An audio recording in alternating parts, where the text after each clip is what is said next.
What's up, y'all? This is your man Official Go Hard, and this video is about 20 and 10 players.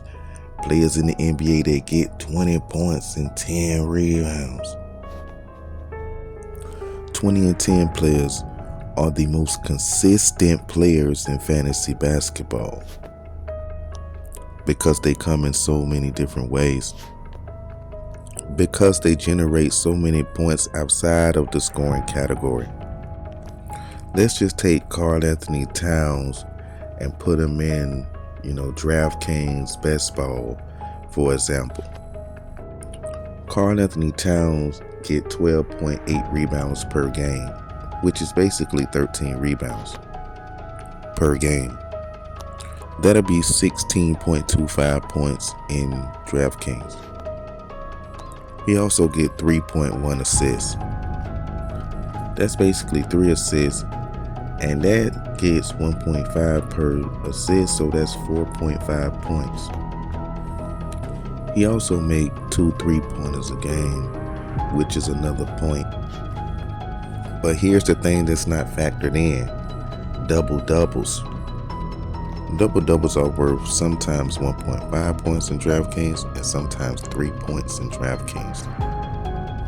So by the time you add up the 16.25 points you get from rebounding, the 4.5 points you get from assisting, the 1 point he get from the 3-pointers, the 3 points that he get from the double-doubles, and the one steal, which is 2 points, that's 26.75 fantasy points in other statistics.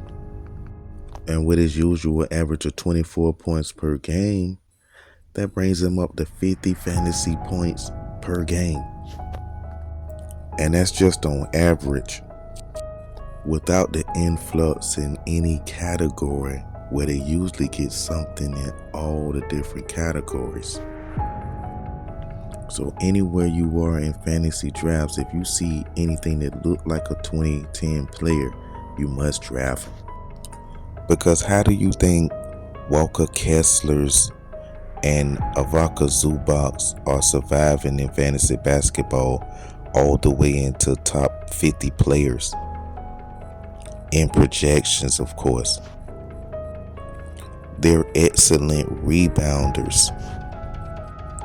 So even though they're not good scorers, the rebounding propels them into top 50 projected players, like Ivica Zubac being projected by ESPN.com at 46, or Walker Kessler being projected at 54.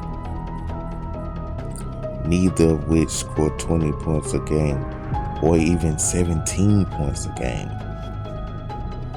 And that's why the 20 and 10 guy produced so much, because he would produce either way. He would produce if he never even scored. Imagine a player that could have 40 and 50 point fantasy nights and never score 1 point. That's how a 20 and 10 player produces. They're heavyweights. This is your man Official Go Hard, a fantasy basketball expert and heavyweight. And I'm out.